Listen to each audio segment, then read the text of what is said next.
Hello, welcome to the New Heights Show on Education. This is your host, Pamela Clark, and you're listening to Education in the News.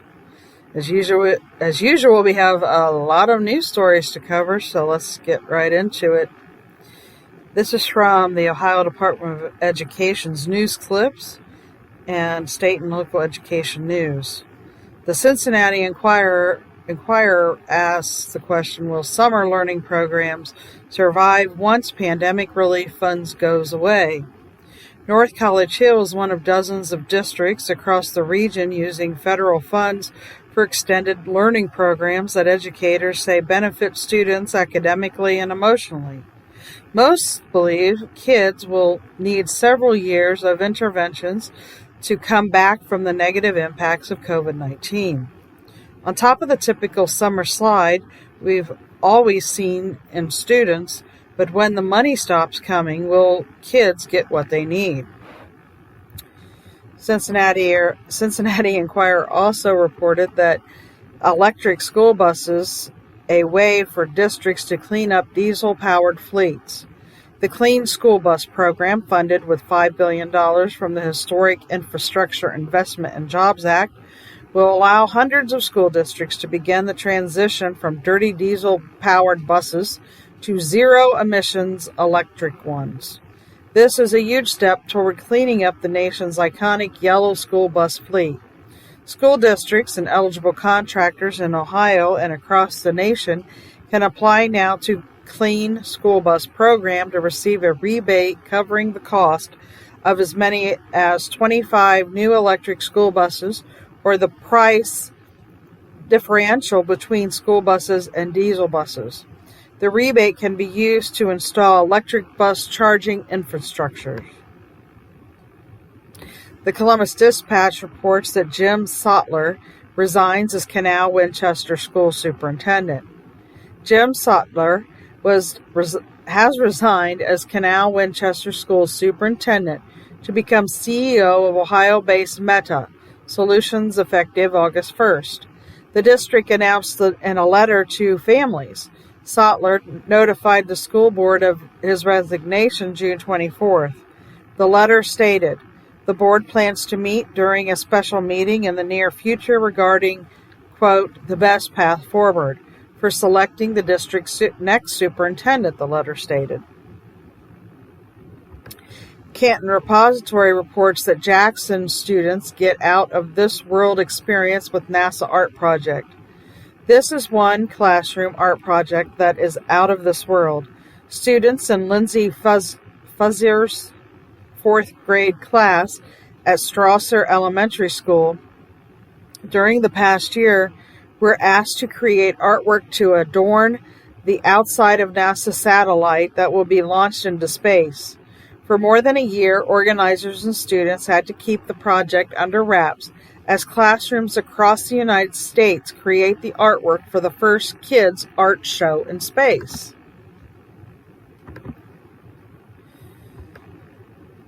The next bit of news I have from you comes from Smart Brief on Special Education. Fort Worth Star Telegram in Texas reported that, or asked the question, are bilingual students in special ed missing out? Students with disabilities who are bilingual may not receive all the services they need in the language they are most familiar with. Some say some educators and parents in Texas, though the state law requires the students receive both special education and language supports if they are required. Monica Santiago of Disability Rights Texas says lack of awareness of service availability and inadequate communication between service providers can lead to students failing to receive all of their required services.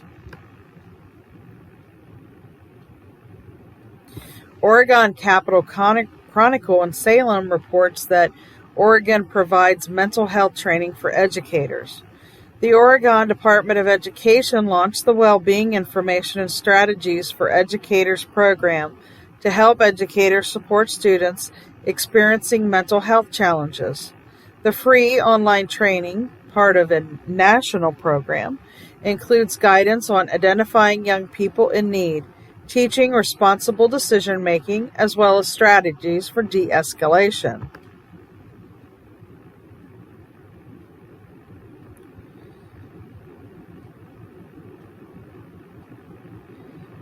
Just bear with me for a moment as I bring up the next story. The 74 reported that studies find disparities in school discipline. Black students and students with special needs have disproportionately faced school discipline during the coronavirus pandemic. According to a recent New York University study, Richard Welsh, an assistant professor at New York University's Steinhardt School of Culture, Education, and Human Development, who wrote the study, calls this one of the, quote, the most urgent civil rights and social justice issues in education. I can see his point on that. I know I've seen a lot of unfairness even out of the coronavirus pandemic when it comes to students with special needs. I mean, rarely, I know it's going to be touchy when I say this, but rarely students with special needs get even what's on their IEP or everything on their IEP. So I know it's very frustrating for parents to have to face issues like this in general. So I can only imagine how much worse it's gotten since the coronavirus. And they certainly use that a lot as a crutch of why there's a problem when there was a problem before coronavirus came. So things that stick out to me. Okay, and Medscape reported that study associates childhood allergies with ADHD and ASD risks. A study published in Pediatric Allergy and Immunology found that allergic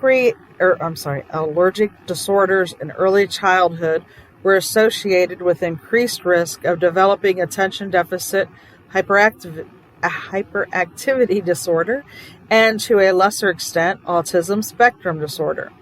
Researchers also noted that the presence of at least one allergic disorder presented significant increased risk for ADHD or both ADHD and ASD, while early diagnosis of rhinitis presented the highest risk for developing ADHD, followed by conjunctivitis.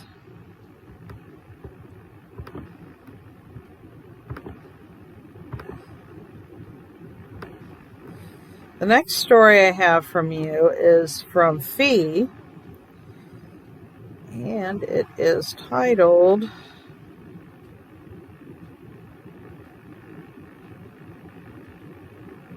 Oh, wait a minute.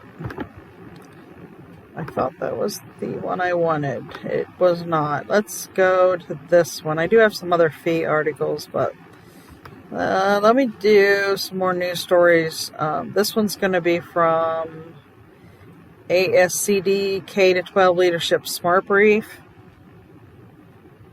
And this is from Chalkbeat, and it says Colorado District considers raise for teachers and staff. Teachers and school staff in Aurora, Colorado could see their salaries raised 8.5% on average as the school district attempts to better attract and retain educators. Union members and the local school board are scheduled to consider the salary agreement next month.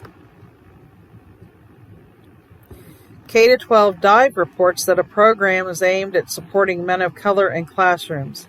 A South Carolina school district is working to recruit and retain more male teachers of color through the Premier 100 program. Superintendent Baron Davis, who spearheaded the program that is now supporting the second cohort, writes in his commentary that the final phase is to elevate more men of color into the classroom.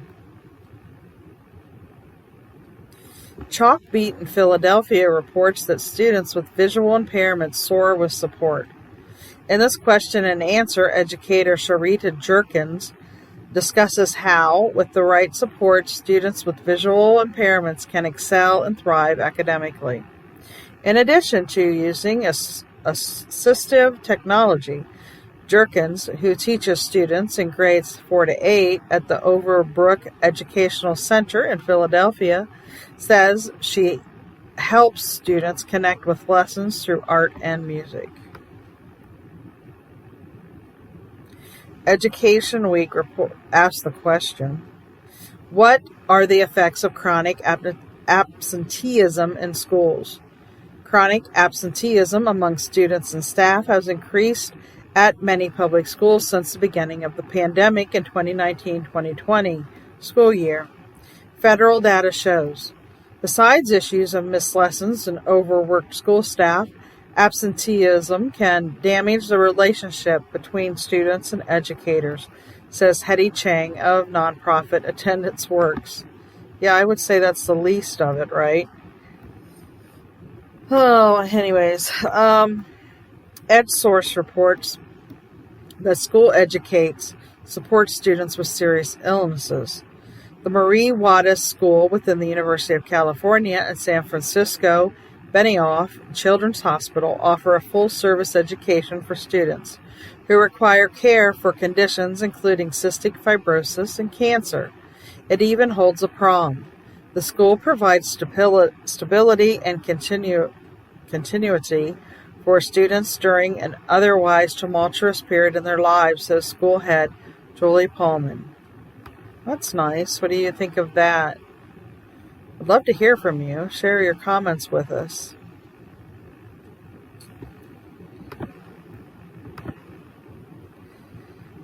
Okay, this is from ASCD Smart Brief. CNBC reported that more schools offer personal finance education. A growing number of states require or are considering requiring high schoolers to take a course in personal finance according to the Next Gen Personal Finance, which reports 7 in 10 public high school students had access to a semester-long personal finance course.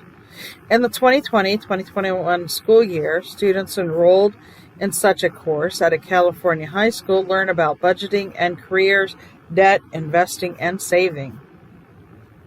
I want to remind the audience that New Heights does have a financial literacy course on our school.newheightseducation.org that is free. Yeah, you just have to join our membership for our site, though, but that's $6 a month. Okay. The Hechinger report says that a study seeks to understand good teaching, in quotations. There is likely to be a trade-off between good teaching that is effective and teaching that students find enjoyable.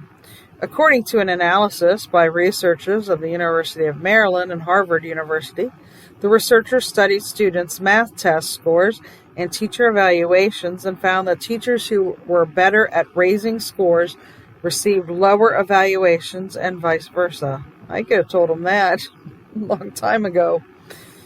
Okay.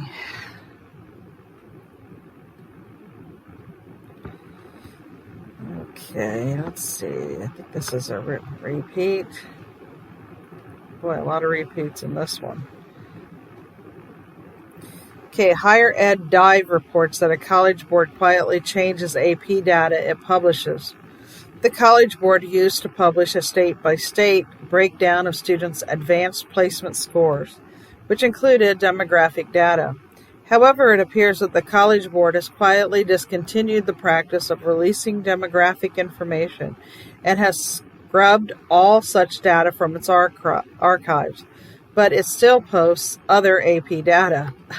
I've seen that happen across Ohio, and not just on the placement scores, on the schools' grades, because schools get grades too, and all of that's being scrubbed.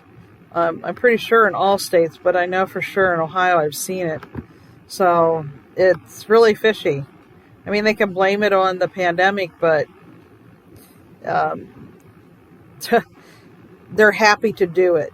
And the schools are happy they're doing it because they don't have to, you can't find it. I know what our local grades were for the school's grades before COVID. You can't find any of that stuff anymore. So if you didn't take a screenshot or a photo of it, or save it as a PDF, that information has been wiped as well. So, and that's all even pre-COVID that they've removed. Okay, let's see here. Gotta switch again.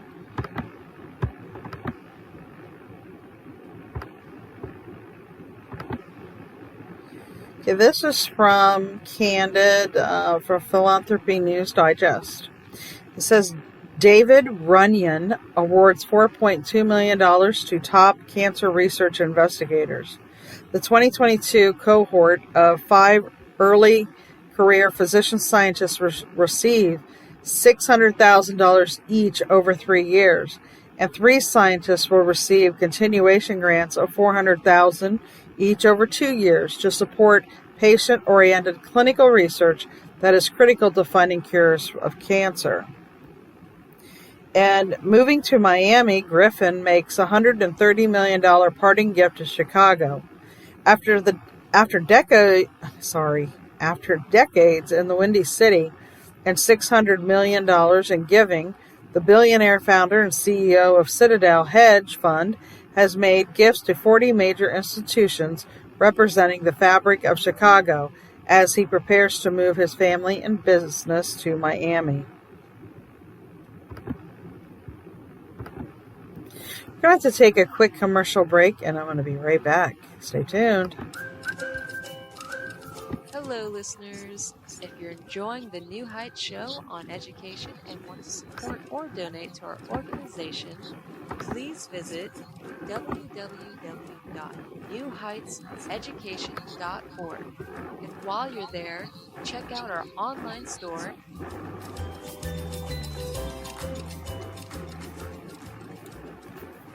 Hello, welcome back to the New Heights show on education. You're listening to Education in the News, and I'm Pamela Clark, your host. More from Philanthropy and News Digest. California Endowment commits $1 million to transgender programs. The pledge is aimed at raising public awareness and evaluating the focus on health, economic, and educational disparities facing the transgender community. And UPMC Children's Hospital received $2.5 million. The gift will enable the hospital's Down Syndrome Center to establish and endow the center's medical director position, add a music therapist, and provide endowed funds for the music therapy program and behavioral health resources. And LSU, Early Childhood Education Institute, receives a $5 million gift. The gift from Diane Goyette and her husband Henry will establish the Diane Taupes Goyette Research and Engagement Fund in Early Childhood Education. Diane Taupe Goyette Professorship in Early Childhood Development and the Diane Taupes Goyette Graduate Student Scholarship.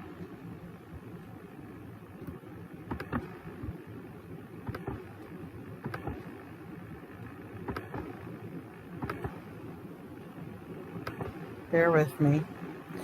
Okay, the next story I had came up actually on Facebook. Trying to open it. This was shared by Christian Broadcasters Network. Actually, the Christian Broadcasters Network. And it says our goal is to provide children an education where they have biblical worldview so they can go out into the world and be salt and light. So it says that New Christian School gets 2,500 applications as families flee public education in droves, once in 100 years moment. If you want to read the whole story and listen to the video, you would go to let me start over. Well, you know what? Just type in CBN News, and then you can type in the New Christian School gets 2,500 applications, or you could even just type in 2,500 applications. Something, it should bring it up. It's written by Tara Mergenaire. It's Mergener. It says Middleburg, Virginia, nestled in the rolling hills of Northern Virginia, sets a sprawling tree-lined campus. Classrooms inside the shuttered private school sit empty. Once busy halls are eerily silent. Each room looks like a time capsule of better days, but not for long. Quote, after much prayer and discussion with our elders and pastoral leadership, we will be launching Cornerstone Christian Academy, said Senior Pastor Gary Hamrick. Hamrick got a standing ovation after making that announcement during recent Sunday services at Cornerstone Chapel in Leesburg. The campus is about 20 miles from Cornerstone Chapel, the church that will open the school in the fall of 23. Initially, there will be enough space for 500 elementary and middle school students. Quote, they have classrooms, desks, there's a gym, a cafeteria down the hall. We're going to repurpose it for the Lord, said Hamrick. There are also plans to expand to school and online learning. Our goal is to provide children an education where they have a biblical worldview, so they can go out into the world and be salt and light, he said. The multi-million-dollar project is Hamrick's response to what's playing out in our public school system across the country. Loudon is considered the face of the nation's culture war for more than a year. Parents have railed against everything from sexual assault on campus to critical race theory and transgender policies. Teacher Tanner Cross's dismissal for refusal to call students by preferred pronouns became the last straw for Hamrick. Our kids need an alternative. We have to, ourselves as a church, get engaged. What we can do to help give a Christian-based, Christian biblical worldview education to our children. Abby Platt, who saw 3 children suspended for not wearing a mask at school, even though the state mandate was lifted, applied immediately. Quote, LCPS has lost our trust, and we really want our children to be in an environment where they can focus on literacy and learning instead of indoctrination, said Platt. Loudoun County has been subject of much controversy that Pastor Gary knew there would be a demand locally. What he didn't expect is to hear from parents in at least 27 states eager for their children to attend. Cornerstone has been inundated with inquiries, and not just from parents. Teachers want out of public schools too. By the end of the week, we had over 2,500 students pre-registered. I got over 450 emails from teachers wanting employment. The overwhelming response mirrors what appears to be a national trend. Nearly 2 million students left public school between 2020 and 2021, with large numbers now enrolled in Christian education. Before the pandemic, many Christian schools struggled with low enrollment. Now there are waiting lists. One of the things that come out of COVID was parents were looking over the shoulder of their kids as they were taking online classes and realizing some of the stuff that's being taught was against their values, even if they weren't Christians, said Hamrick. E. Brain Moore, founder of the Conservative Christian Education Initiative, calls it a once-in-a-100-year movement. Quote, it awakened many people, the Christian churches and some pastors, to recognize that it is our responsibility to provide Christian education or our children, not the government. The Association of Christian Schools International is one of the country's largest networks. It's seen double-digit growth since the pandemic hit. The association, Classical Christian Schools, has added some 10,000 students. The number of homeschoolers are doubled. A new Christian school are popping up all over the country. Quote, we're seeing a resurgence of homeschool co-ops, a hybrid homeschools, and learning pods. Churches and communities and cul-de-sacs of people are becoming very creative in what is a good quality Christian value-based education, said Darrell Jones of Herzog Foundation. With many public schools with many public schools, the interest in Christian education is expected and keeps rising. Quote, it's definitely part of the revival that I hope sweeps across the nation in different ways, not just in terms of schools and education, but what is happening in our churches. The sleeping giant has been awakened, and parents begin to realize when their kids' future is at stake, said Hamrick.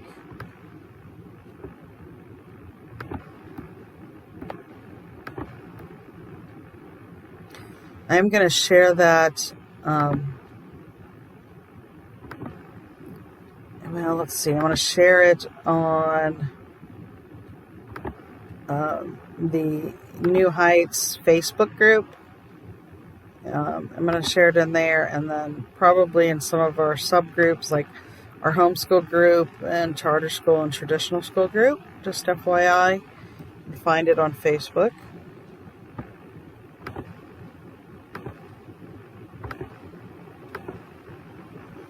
Okay, Philanthropy News Digest reports that Yerba Buena Center for the Arts, I know I said it wrong, launches Guaranteed Income Program.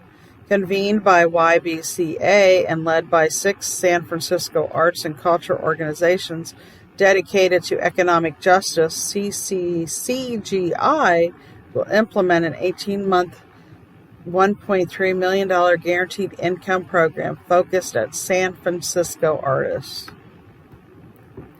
And AAUW awards $6 million in fellowship and grants to ease student debt. This year, 320 fellows and grantees will receive support to alleviate the student debt seen as a key contributor to the lifelong pay gap that disproportionately affects women, particularly women of color, across the professions. The University of Pittsburgh and Oxford University receives $40 million. The commitment from Pitt alumni and Rhodes Scholar David C. Frederick includes $35 million to help pay for multi-generational community at University College at Oxford University, and $5 million outright for Pitt's Honors College. I did want to let you guys know about a few things.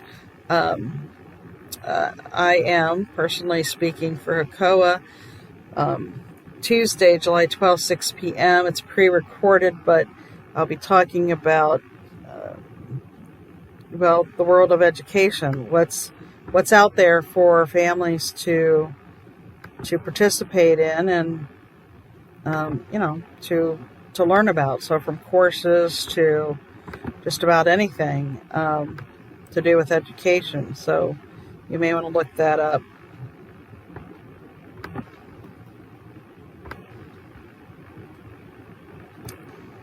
Bringing up the fee one I think I was trying to bring up earlier. This one is titled Why Government is the Biggest Obstacle to Educational Freedom. It's by Carrie McDonald.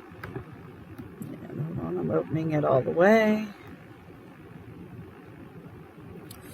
And it says, school choice policies aren't the only ways to expand education options and access. In Massachusetts, where this writer lives, an average of private school tuition hovers around $23,000. For secular private schools, the cost is typically much higher, with Boston area private school tuition often exceeding $40,000. This price tag is way too high for most families to afford, but emerging micro schools are typically a fraction of the cost of other private education options. For example, the Wilder School is a new Acton Academy-affiliated micro school that costs about $12,000 a year, while Life Rediscovered, a new homeschool resource center offering up to 5 days a week for full days, drop-off learning costs about $10,000. Even established local micro schools such as Bay State Learning Center, that is founded in 2014 and that I wrote about in Unschooled, have similar tuition costs and frequently offer financial aid, or sliding scale tuition. These tuition costs are too high for many families to afford, but they are more accessible than many other existing private options. Supporting the creation and growth of more microschool programs through deregulation, and by removing entrepreneur barriers would reduce costs even further. Today's education reformers who are interested in expanding education options typically focus on school choice policies that redistribute existing taxpayer funding of education to families to use toward approved education-related expenses, including tuition. These efforts succeed in weakening government control of education and providing more learning options to more families. As the recent introduction of universal school choice in Arizona demonstrates, they should be commended and replicated, but the school choice policies aren't the only ways to expand education options and access. Encouraging the proliferation of private, low-cost microschools, hybrid schools, and learning pods is an important and overlooked opportunity to offer more low and middle income families more education options without taxpayer money. This is the key emphasis in James Tooley's excellent book, The Beautiful Tree, where he describes a vast network of small, low-cost, unregulated private schools that he discovered in some of the poorest slums and most remote rural villages in India, China, and throughout the African continent. And these places, where parents were astonishingly poor and government-run schools, were often readily available and conveniently located. The parents instead chose unregistered private schools for their children. So you could read more about that article, and it's kind of lengthy, but you can read more about it yourself by going to fee.org and typing in why government is the biggest obstacle to educational freedom. But we will be having it on our social media and in an upcoming magazine as well.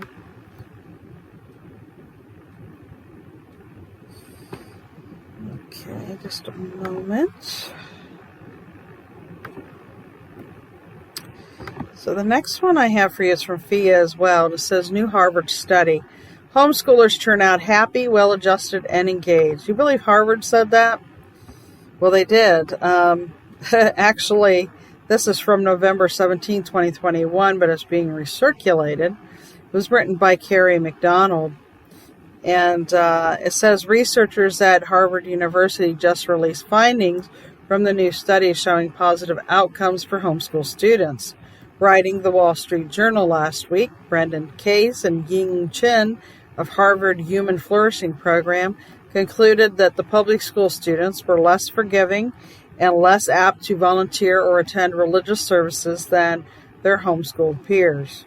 The scholar analyzed data of over 12,000 children of nurses who participated in surveys between 1999 and 2010 and found that homeschooled children were about one-third more likely to engage in volunteerism and have higher levels of forgiveness in early adulthood than those children who attended public school.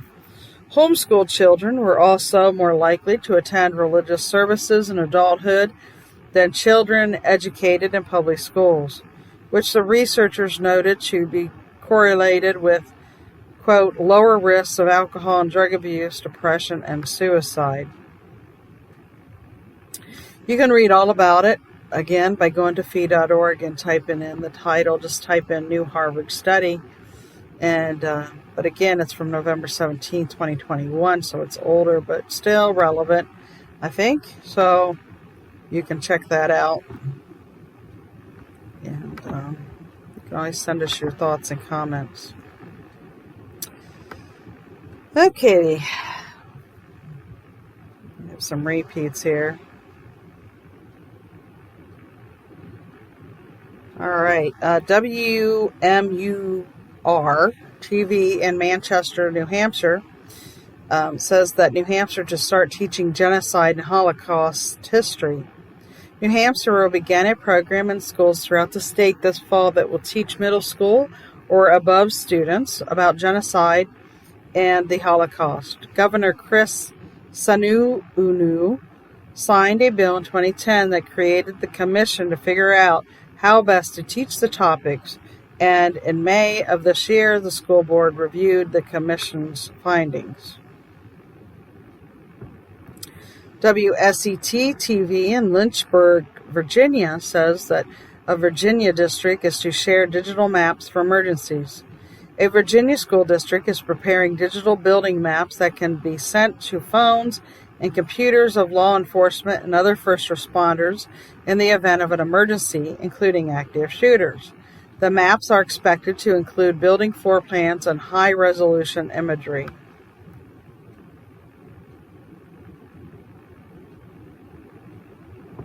The Hechinger reports reported that schools pilot efforts to drive inclusivity.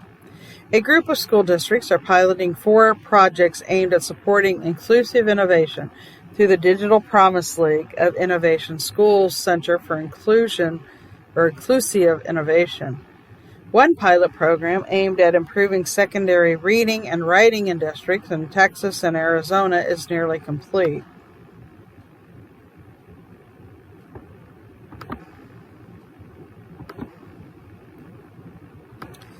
This is from ASCD K-12 Leadership Smart Brief, and this was reported by District Administration. Ideas on using an intern program to train new teachers. Enlisting in community partners to create an intern program can cultivate the next generation of teachers and create a pipeline to help schools fill vacancies, writes Loretta Butler, intern coordinator for the Putnam Northern Westchester Board of Cooperative Educational Services in New York.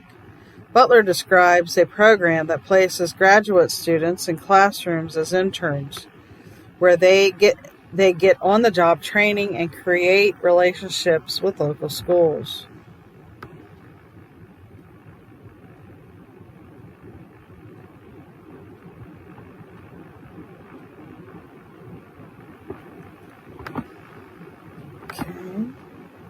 This is from Smart Brief on EdTech.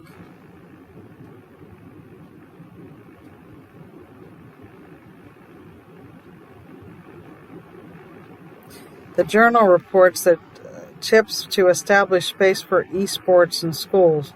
Esports can help to engage students and support career and technical education and teach lessons in STEM and literacy, according to Christina Counts, Vice President of Education at MIEN Company. In the blog post, Counts shares 5 steps to help schools establish their own esports space. WBUR-FM in Boston says that universal free school meals end as inflation rises. The Universal Free School Meals Program, which automatically qualified every student to get access to free food for the last 2 years, has ended. The program will revert its focus back to students and families from low-income backgrounds. And KXAN-TV in Austin, Texas reports that a gaming app developed to improve adult literacy. The Barbara Bush Foundation has worked with the Dollar General Foundation and Southern Methodist University's Game Lab for the last few years to develop an app to improve the literacy of adults called Enigma. The app focuses on phonetic comprehension skills, and though it was created for adult readers, it can be used for younger struggling readers. Going to need to take another quick break, and we'll be right back. Stay tuned. Right now, you might be struggling through your classes or even failing them. You might be worried that you may not finish high school. There might have even been a thought that you may not be smart enough. Well, the New Heights Educational Group begs to differ. We not only think you are smart enough, but with our help, you will complete your high school diploma.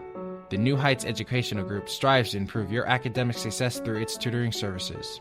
To learn more, please visit newheightseducation.org and contact us. New Heights Educational Group, educational resources to help reach your goals. Welcome back to the New Heights Show on Education. This is your host, Pamela Clark, and you're listening to Education in the News. Let's get right back into it. Still lots to share. So, gee willikers, I keep messing up these TV stations.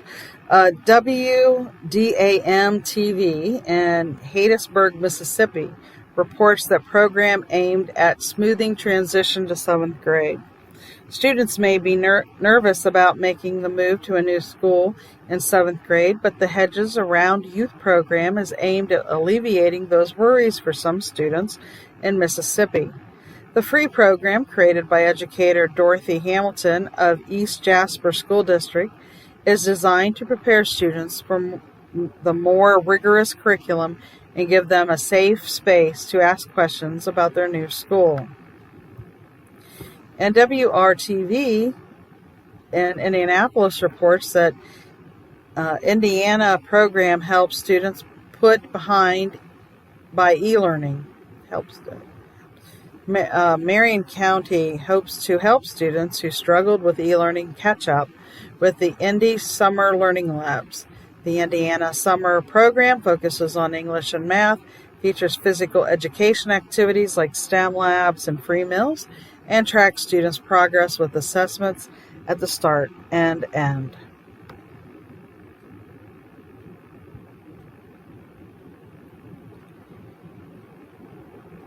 A lot of repeats again, bear with me. Yep, lots of repeats. I think there was like one article out of probably 7 in that one that was not a repeat. Okay, Philanthropy on the News Digest reports that OHSU receives $5 million from Burghart's for Food Allergy Center. The gift will support startup costs for the Burghart Food Allergy Center, including a new endowed chair, research, clinical trials, and enhanced clinical services. Ohio Ed updates from the Ohio Department of Education, state and local news. The Highland County Press reports that more than $450 million in school construction projects are approved by commission. The Ohio Facilitates Construction Commission of OFCC today announced the approval of more than $307 million in state funding for 5 school construction projects. Combined with $151 million in local funding, these projects represent more than $450 million in public construction works. And WKYC reports that Brecksville Elementary School students honored with EPA President's Environmental Youth Award. 5 students at Brecksville Hilton Elementary School have been honored by the Environmental Protection Agency for their project to help save the monarch butterfly. The Monarch Butterfly Project seeks to help inspire community members to help the butterfly in its migration through Cuyahoga Valley in northeast Ohio. The Highland County Press reports that U.S. EPA recognized Ohio educator with 2022 Presidential Innovation Award.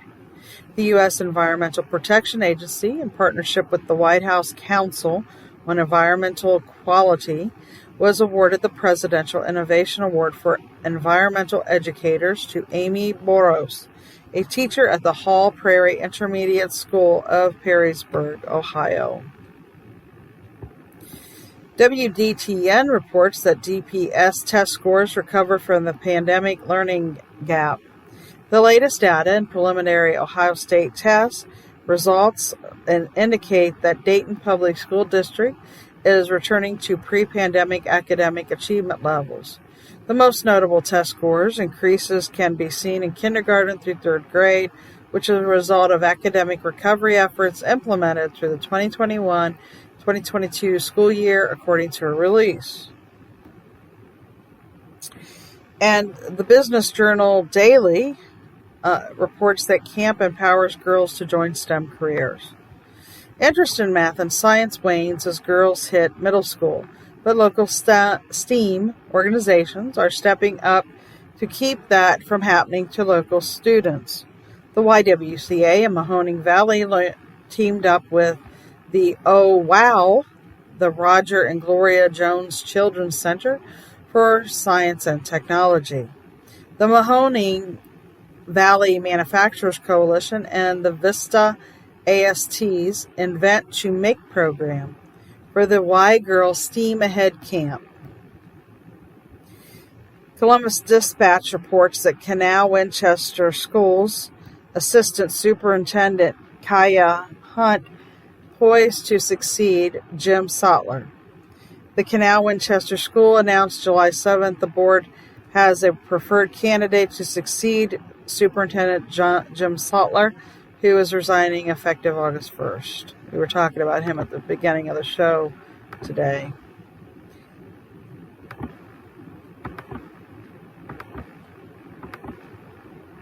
Okay, let's see how much more time we have. Still have some time, so let's see. I have some more from Smart Brief on EdTech. Repeat. Education Week shared how inflation affects schools' bottom line. Rising inflation and interest rates are creating challenges for schools, including by raising the cost of capital projects, salaries and benefits, and fuel for transportation. However, for districts that invest a portion of their reserve funds, they could see a better return on those investments.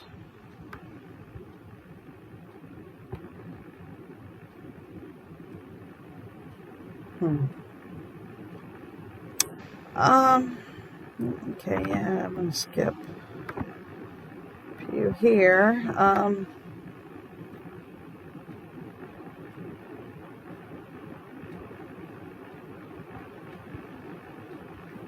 Just looking over a few things, see which are repeats. Okay. Middle Web on Smart Brief. Repeat. Okay, the Washington Post reports that absenteeism, student misconduct rises. I think I have shared this before, but this is an update, obviously. It says more than 70% of schools report an increase in chronic absenteeism during the 2021-2022 school year. According to data released Wednesday by the National Center for Education Statistics, findings also show an increase in behavioral problems, with 56% of schools reporting more disruptions due to student misconduct.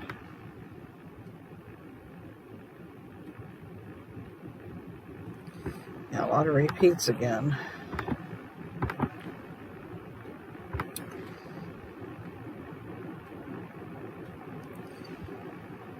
The 74 reports the school's Care Corp supports needs of whole child.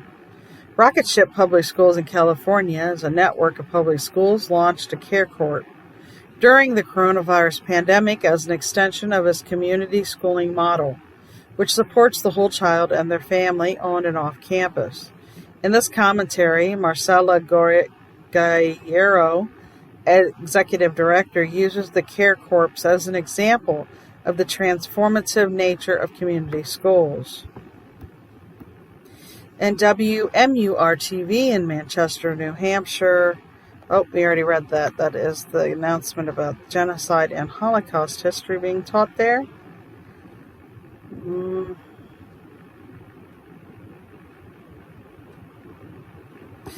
United Press International reports that a study estimates that ASD prevalence among U.S. youth.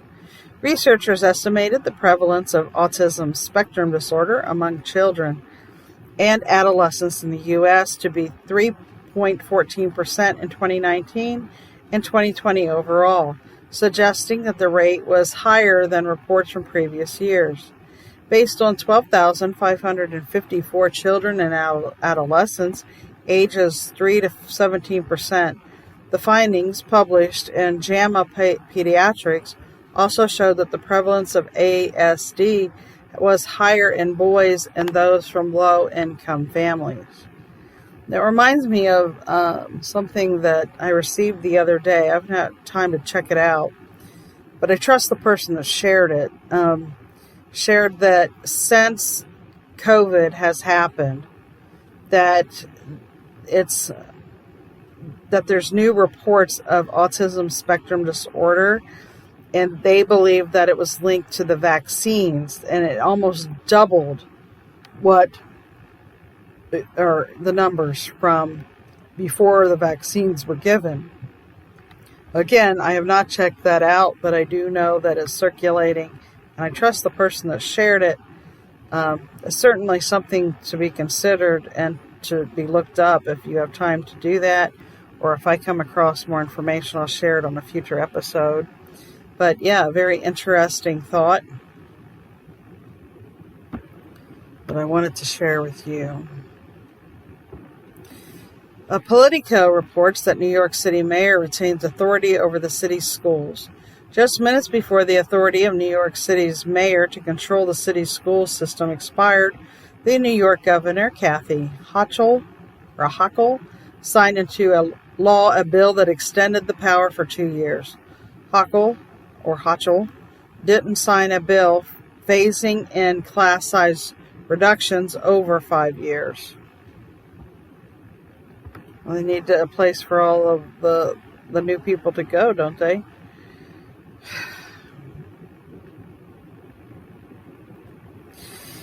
K-12 Dive reports that organizations comment on Section 504 updates.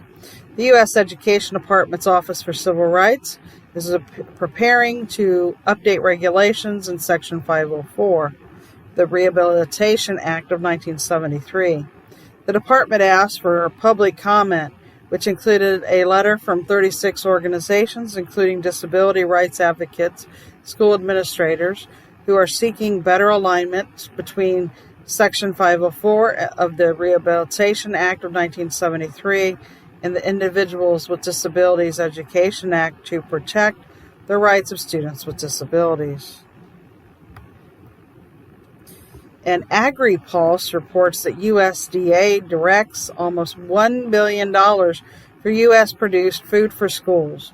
The U.S. Agricultural Department will distribute $943 million to state agencies to support the use of U.S.-produced products in schools nationwide. Agriculture Secretary Tom Vilsack said the funding will help support students' access to meals and comes at a time when schools are facing supply chain challenges and rising food costs.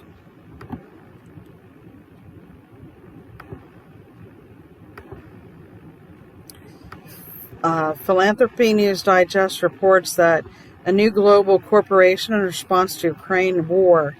As the war in Ukraine continues and hopes for a quick end to hostilities fade, the philanthropic community is looking beyond the horizon, reassessing early efforts and planning for an unclear future.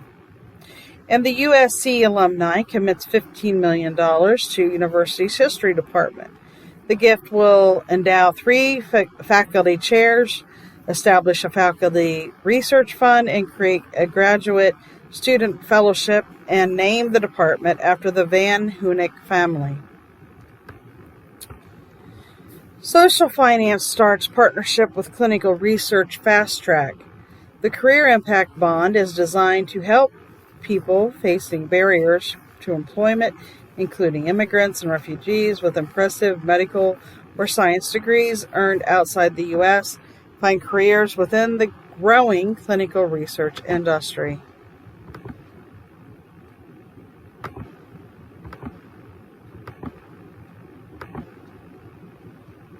Okay, bear with me for a moment. I got a little bit more time.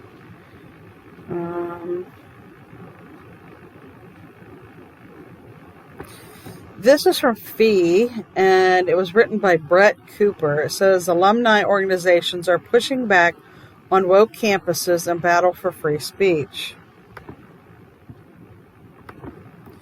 Alumni at some of the nation's most prestigious universities have come together to take a stand against the recent trend of blatant censorship and assaults on free speech and higher education. When Davidson College senior Maya Pamela was asked about her greatest college memory, the first generation immigrant answered, "I don't have one." In August 2020, the interview with Charlotte Observer, Pamela, the president of Davidson chapter of College Republicans, described her alienating college experience. Quote, "Because of my political affiliation, it led to not having friends," said Pamela, who received a full merit scholarship to the highly respected North Carolina Institute. Quote, "And because it led to not having friends, it led to not having a fair reputation on campus. So I've been essentially outcast due to my political views." Pamela's work with National Republican leaders earned her a spot as an alternate delegate for the Republican National Convention in 2020. In addition, during the COVID-19 lockdowns, Pamela organized a significant and well-attended rally in Charlotte, North Carolina, to urge politicians to reopen the state.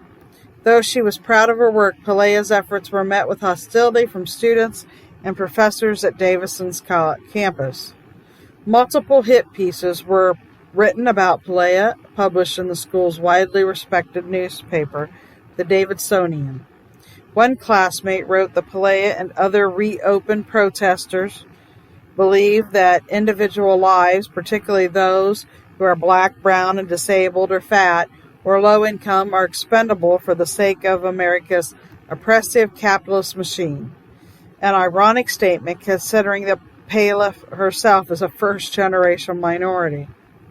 Though the campus reopened to in-person classes in the fall of 2020, Pamela chose to finish her degree online because the threats she received were so severe. The main reason I decided to attend virtually is not entirely because of the COVID-19 outbreak, but because I'm afraid of being targeted.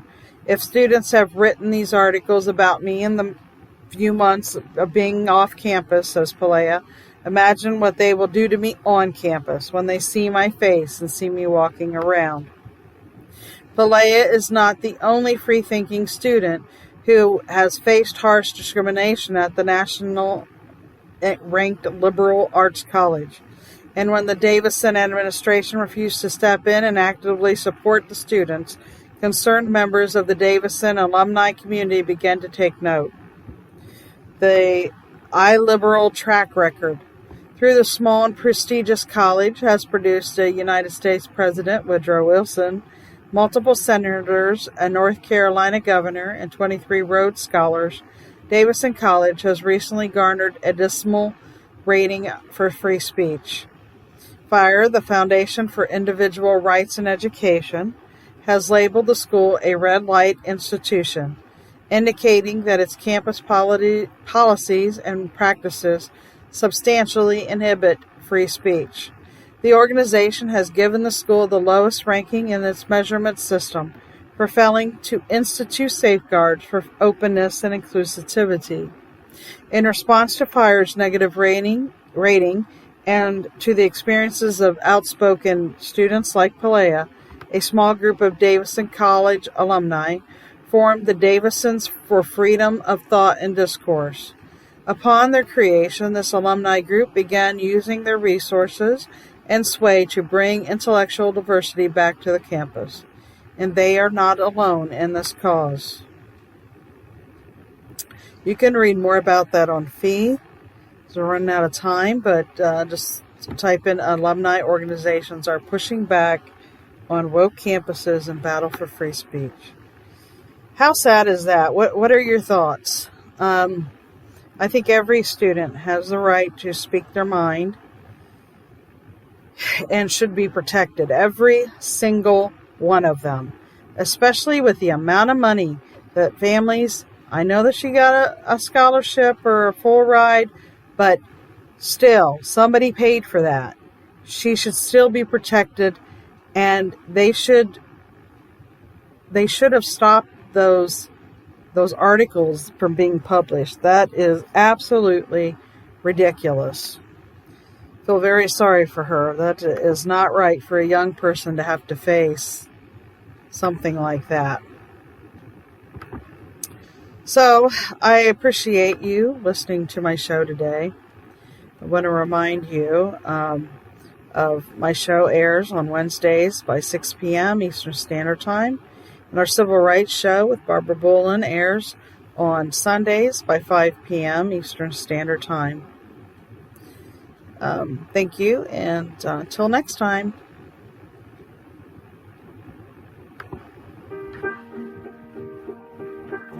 We hope you enjoyed today's show. Don't forget to rate us and follow us on your podcast player. Check out our show page, radio.newheightseducation.org, for monthly announcements and other happenings.